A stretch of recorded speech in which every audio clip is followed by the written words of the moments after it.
Sebelumnya, setelah kemunculan dua dinosaurus atau dua monster, Hansen tanpa basa-basi langsung menuju ke arah monster itu. Dia menggunakan aura dongsuannya untuk memindai mereka. Kekuatan hidup yang besar meskipun kabur sangat kuat. Itu adalah makhluk super god generasi pertama. Aliran energi si kecil berjalan aneh, tapi selain itu jelas itu adalah makhluk super god generasi kedua. Sangat jarang menemukan makhluk super god generasi kedua yang sendirian, dan meskipun yang besar ada di sampingnya, Hansen tidak melihat alasan mengapa dia tidak bisa membunuhnya. Tanpa banyak basa-basi lagi, Hansen mengkuciosi Angel cantiknya. Sang Angel mengepakkan sayapnya dan terbang langsung ke kepala monster besar itu. Saat Hansen berlari ke monster yang lebih kecil, kebugarannya hampir mencapai tingkat makhluk super god remaja pada saat ini. Dan dengan tombak membara di tangannya, tidak akan terlalu sulit baginya untuk membunuh targetnya. Monster kecil bersisik melihat Hansen berlari ke arahnya dan berteriak. Mulutnya menjadi hitam, rahang menganga dengan satu set taring celaka yang menembus kegelapan itu. Hansen mengayunkan tombak membara ke bawah ke arahnya. Monster itu tidak melarikan diri atau menghindari serangan dan malah menggunakan kepalanya sendiri sebagai deflektor. Ketika lonjakan tombak bertabrakan dengan sisiknya, suara yang dalam dipancarkan. Hansen merasakan lonjakan kekuatan yang mengerikan ke tangannya dari kepala monster itu. Saat tombak membara gagal membuka sisik binatang itu, kekuatan yang mendorong kembali begitu kuat. Itu melemparkan Hansen ke udara dan mengirimnya melalui beberapa putaran saat dia pergi. Itu cukup kuat, monster ini pasti memiliki vitalitas yang sangat tinggi, gumam Hansen. Liu Yunyi dan kelompoknya membekuk kaku menyaksikan ombak gila yang terus melonjak keluar dari perarian danau yang liar. Hansen dan Angel cantiknya tanpa rasa takut pergi berperang melawan monster di sana. Dan dalam kekacauan adegan itu sulit untuk mengatakan siapa yang akan muncul sebagai pemenang. Sial, dari mana elit ini berasal? Dia benar-benar bisa berhadapan langsung dengan hal-hal ini dan berpotensi mengalahkan mereka. Wanita berwajah Angel itu pastilah jiwa habis peliharaan. Itu sangat kuat dan indah. Untuk apa kalian berkeliaran? Kita harus cepat mundur dan mundur. Sang Angel cantik itu menyerbu setiap inci ruang pribadi monster besar itu dan menyerang kepalanya berulang kali. Dia ingin menyerang matanya dan membutakannya, tetapi vitalitas monster itu luar biasa tinggi, sehingga dagingnya sangat sulit untuk ditembus. Tidak dapat menangani banyak kerusakan, bahkan War Angel cantik itu akhirnya menghindari lebih dari yang bisa dia serang. Pedang besarnya menghantam kepala makhluk itu berkali-kali, tetapi tengkoraknya cukup terlindungi oleh sisiknya yang kuat. Terlepas dari upaya serangannya, hanya bekas goresan dangkal yang tertinggal oleh setiap serangan. Dibandingkan dengan beast pada umumnya, itu mungkin hanya menggelitik sang monster. Hansen semakin mundur mencoba mengikat makhluk yang lebih kecil itu. Dia awalnya khawatir bahwa yang kecil mungkin tidak mengikuti. Jadi dia bersiap untuk menggunakan jiwa habis laba-laba mata iblisnya untuk merayunya. Tapi ternyata itu tidak perlu, karena semangat monster itu menariknya dengan caranya adalah aspek termudah dari pertempuran berikutnya. Hansen akhirnya berhasil memimpin monster kecil itu ke hutan terdekat. Giginya menggeretakkan haus darah yang menakutkan saat mengejar Hansen dengan pembunuhan di matanya. Meskipun monster kecil itu kuat dan kuat, Hansen terkejut karena ternyata dia tidak hidup lama. Itu jelas tahu sedikit tentang dunia pada umumnya. Sekarang melihat Hansen berhenti, dia mengangkat mulutnya yang lapar dan melompat ke arahnya. Taring mulutnya seperti belati ketika mereka datang, tetapi Hansen tidak mundur saat melihat rasa lapar mereka yang menggerogoti. Tepat ketika mulutnya mendekat, siap untuk merobek wajahnya, Hansen mendorong tombak membaranya jauh ke dalam mulut makhluk itu. Tombak membara berputar seperti bor saat api berkobar dan mengelilinginya. Dengan serangan mendadak Hansen, senjata itu didorong jauh ke dalam tenggorokan monster itu, seperti lumpur dari mata bor manik. Darah menyembur keluar dari tenggorokan binatang buas itu. Monster kecil itu memekik kesakitan, tetapi tangisannya tidak terdengar karena kehadiran tombak membara yang rakus. Jantung Hansen berdebar kencang saat dia menyalurkan sumber kekuatan tak terbatas ke tombak. Dorongannya dengan senjata tidak surut. Dalam sekejap, tombak sepanjang 2 meter telah didorong sejauh 3 kaki ke dalam mulut makhluk super god itu, dan Hansen mempersiapkannya untuk masuk lebih dalam. Di tengah darah dan daging robek dari tenggorokannya yang disembelih, monster itu tidak bisa berbuat banyak selain menggelengkan kepalanya. Saat bergetar kuat, itu mengirim Hansen dan tombaknya terbang ke udara. Kekuatan goyangannya terlalu kuat dan bahkan Hansen tidak mampu menahan kecepatannya. Monster kecil itu menjerit kesakitan setelah membuang agresornya yang kejam, dan ini memperingatkan monster besar akan bahaya si kecil. Segera induknya yang bersangkutan berpaling dan menuju ke hutan menyelamatkan anaknya. Meskipun War Angel cantik itu ingin menghentikan pendekatan monster besar itu, dia tidak bisa memberikan serangan kritis ke monster itu atau menemukan titik lemah yang bisa dia manfaatkan. Jadi tidak ada yang dia lakukan yang bisa menarik perhatiannya. Bahkan saat dia berulang kali memukul kulit bersisiknya, pedang itu tidak bisa berbuat apa-apa. Melihat monster besar itu menuju ke arahnya, Hansen tahu itu hanya perlu mengambil 2 langkah lagi sebelum berada tepat di depannya. Dia tahu dia harus bertindak cepat, jadi dia dengan cepat mengambil tombaknya dan berlari menuju monster kecil itu. Tanpa berpikir, dia menabrak lubang pantat bayi monster itu dengan sekuat tenaga.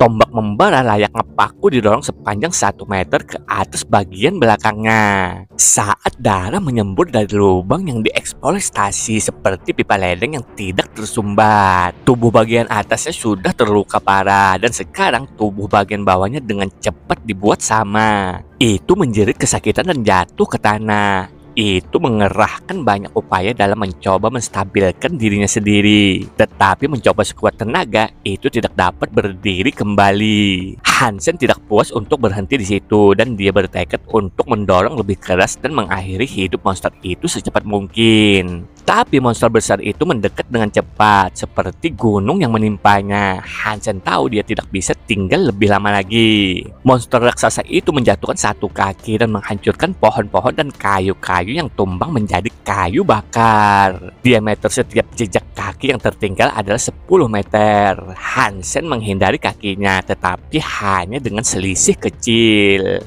Monster kecil itu akhirnya berhasil mendapatkan kembali keseimbangannya dan berdiri, lalu merangkak mendekati monster yang lebih besar. Ketika monster besar itu menyadari luka yang diderita anak mudanya, amarahnya tersulut. Api kemarahan yang liar sekarang menyala untuk Hansen. Monster raksasa itu meraung dan mencoba menghancurkan Hansen sekali lagi. Monster berbasis vitalitas bukanlah sesuatu yang bisa dia lawan. Jadi Hansen tidak punya pilihan selain mundur. Hansen melemparkan arrow dan menggunakannya untuk menghindari hentakan raksasa yang mengamuk dengan lebih mudah. Sementara itu, War Angel cantik itu terus mencoba menyerang mata monster besar itu. Namun usahanya tidak efektif. Leher monster itu secara mengejutkan sigap dan berhasil merunduk dan menenun untuk menghindari banyak serangannya. Saat itu sedang berlangsung, Hansen mencari kesempatan untuk berayun kembali dan menghabisi monster yang lebih kecil. Sial baginya, kesempatan itu mengambil waktu untuk mengungkapkan dirinya sendiri. Tetapi selama penghambatan yang intens ini, suara baru datang dari langit di atas. Seekor harimau hitam metalik dengan sayap turun dari langit. Ia terbang sangat cepat dan dalam sedetik ia mendarat di belakang monster kecil itu. Keempat cakarnya mencabik-cabik tubuh monster kecil itu. Kemudian ia meraih monster kecil itu, mengepakkan sayapnya dan terbang ke barat. Sialan, binatang itu mencoba mencuri hasil buruanku. Hansen marah, jadi dia mengejar harimau hitam itu. Hanya Hansen yang diizinkan mencuri buruan orang lain, dan pemikiran harimau hitam ini mencuri perburuan tidak dapat diterima. Monster besar ketika melihat si kecil ditangkap mengabaikan Hansen dan War Angel cantik, mencoba mengejar harimau hitam juga. Harimau hitam itu memegang monster kecil itu dengan mudah, meskipun beratnya tidak diragukan lagi berapa ton, dan itu masih terlalu cepat baginya atau monster besar itu untuk mengejarnya. Hansen marah, dia adalah ahli mencuri perburuan mudah dari orang lain. Tetapi sekarang seseorang telah mencoba melakukan hal yang sama padanya. Itu menyebalkan. Dalam keheningan, Hansen terbang melintasi langit untuk mengejar harimau itu. War Angel dan monster besar juga mengejarnya. Dan di belakang monster besar itu, kawah raksasa tetap ada saat tanah terbalik. Lumpur terlempar, batu hancur, dan pohon hancur. Untungnya tidak ada tempat perlindungan manusia di sekitarnya dan juga tidak ada di tanah di depan. Jika bahkan tempat perlindungan kerajaan berada di jalur raksasa yang mengamuk, itu akan diratakan dalam hitungan detik. Hansen adalah yang paling lambat dari mereka semua. Dia berada di belakang dan jarak yang memisahkan mereka semakin jauh semakin jauh. War Angel cantik dan monster besar sama-sama lebih cepat darinya. Hansen menggertakkan giginya dan mensimulasikan aliran energi cahaya putra dewa. Dengan ini kecepatannya meningkat dalam jumlah besar. Melalui ini dia hampir bisa mengejar dan tidak ketinggalan. Harimau hitam adalah makhluk yang sangat mengancam untuk dilihat. Meskipun membawa monster sebesar itu, dia mampu melanjutkan penerbangannya ke barat dan melampaui mereka semua tanpa kesulitan apapun. Namun terlepas dari semua upaya mereka yang paling berani, tidak ada yang bisa mengejar harimau hitam itu. Dan penerbangan mereka telah berlangsung begitu lama dan jauh. Mereka telah keluar dari wilayah Sungai Sandao. Pegunungan berbahaya adalah apa yang terbentang di tanah yang jauh di depan. Yang harimau hitam tidak ragu untuk terbang begitu mendekati mereka. Hansen melihat ke depan dan berhenti. Di tengah semua gunung yang terhubung, ada satu gunung ungu yang mencuat seperti ibu jari yang sakit. Harimau hitam mendarat di lehernya dan menyeret monster kecil itu ke atas.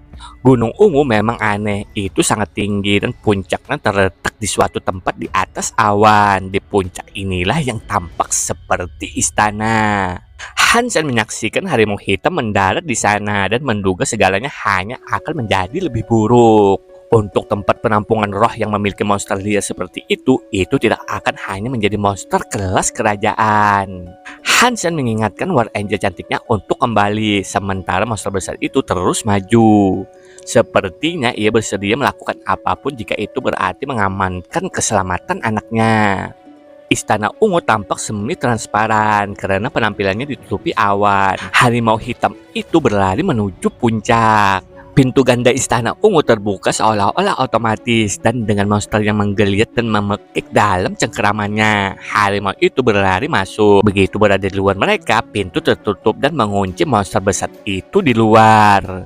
Namun monster besar itu tidak mau berhenti di situ. Dengan tubuh goliatnya, ia berulang kali melemparkan dirinya ke gerbang dalam upaya untuk menjatuhkannya. Monster besar itu memiliki lebar 100 meter dan tingginya setidaknya 50 meter. Tapi di balik bayangan pintu itu tidak tampak begitu megah. Mereka memiliki tinggi yang sebanding. Tubuh monster raksasa itu menggunakan seluruh kekuatannya untuk memukul pintu dan setiap bunyi bergema jauh dan luas. Namun terlepas dari usahanya, gerbang batu tidak bergerak 1 inci pun. Kekuatan buruk monster itu tidak ada apa-apanya dibandingkan dengan gerbang itu.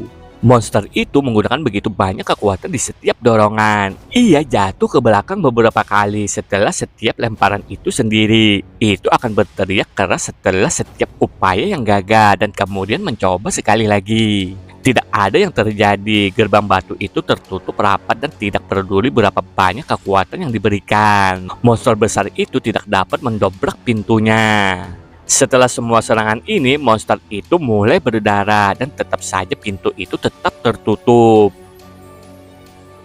Hansen terkejut saat menonton ini. Monster yang kuat itu pastilah makhluk super god dan dia menduga sebagian besar jenis generasi kedua tidak akan bisa membunuhnya. Namun pintu yang satu ini meskipun menerima kekuatan mutlak monster itu tidak mau tunduk. Itu tetap disegel dan Hansen curiga itu adalah bukti kekuatan tuan manapun yang menunggu di dalam. Hansen mengerutkan kening dan terbang kembali ke langit, ingin melihat lokasi dari udara dan melihat makhluk apa yang ada di dalam tempat perlindungan. Tapi saat dia mengudara, pemandangan itu sepenuhnya diselimuti kabut, tidak dapat melihat dengan baik. Hansen merasa hatinya agak tenggelam. Dengan penglihatan dan kemampuan persepsinya, dia seharusnya tidak memiliki masalah menembus awan dengan penglihatannya.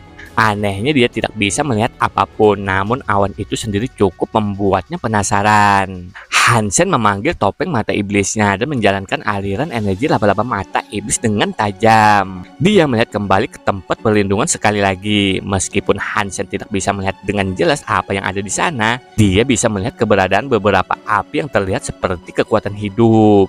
1, 2, 3, 4, dan 5. Hansen menghitung setidaknya 5 makhluk super god di dalamnya. Tentu saja hanya itu yang bisa dilihat Hansen. Dia tidak bisa memastikan apakah ada lagi di dalam atau tidak. Mungkin aku memang harus menyerah begitu saja dari pengejaran ini. Hansen menggertakkan gigi, membenci sarannya sendiri. Cukup jelas dia tidak akan mampu menghadapi semua makhluk super god di dalam sana. Tapi dia tetap tidak ingin berkemas dan pergi. Tidak mudah untuk mencari dan mengamankan makhluk super god generasi kedua. Jadi cukup buruk jika makhluk itu diambil darinya dengan cara seperti itu. Persetan, aku akan mengambil resiko itu. Mari kita lihat seberapa kuat tempat penampungan roh super god ini sebenarnya. Bahkan jika aku terlalu lemah, mereka tidak akan bisa membunuhku. Jika aku tidak bisa mendapatkan kembali mangsa yang telah aku buru dengan susah payah, aku akan mengacaukan tempat ini. Hansen berlari menuju pintu ungu. Monster besar dan Hansen menganggap satu sama lain sebagai teman untuk saat ini, dan Hansen bersedia mencoba membantu membuka pintu untuk itu. Jika mereka berdua masuk ke dalam, mungkin saja monster besar itu akan menghadapi 2 makhluk super god sendirian. Jika Hansen tampil lebih baik, prospek mendapatkan beberapa pembunuhan mudah untuk dirinya sendiri akan menyenangkan. Meskipun kemungkinan hal ini terjadi sangat tipis, dia cukup senang hanya dengan menaikkan sedikit bahaya untuk tempat penampungan sebagai imbalan. Hansen berlari di depan gerbang saat monster raksasa itu melakukan yang terbaik untuk membukanya. Sementara pintunya tetap tidak rusak, itu dilapisi darah monster yang babak belur itu. Hansen memanggil tombak membalanya dan mencoba memasangnya di tempat jahitan untuk pintu ganda seharusnya. Saat tombak dibor ke pintu, percikan api yang tak terhitung jumlahnya menerangi area itu. Tapi tetap saja terlepas dari usahanya, pintunya tidak bisa dibuka.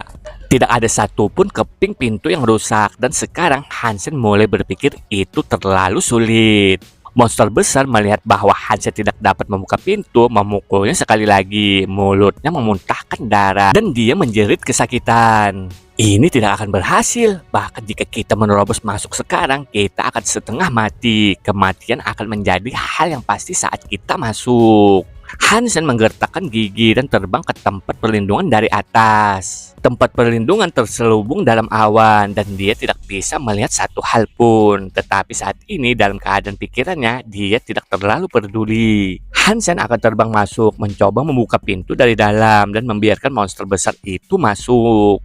Hansen melihat bayangan api mendekat dari sisinya. Jika dia tidak mengenakan topeng mata iblisnya, dia tidak akan menyadari kedatangannya.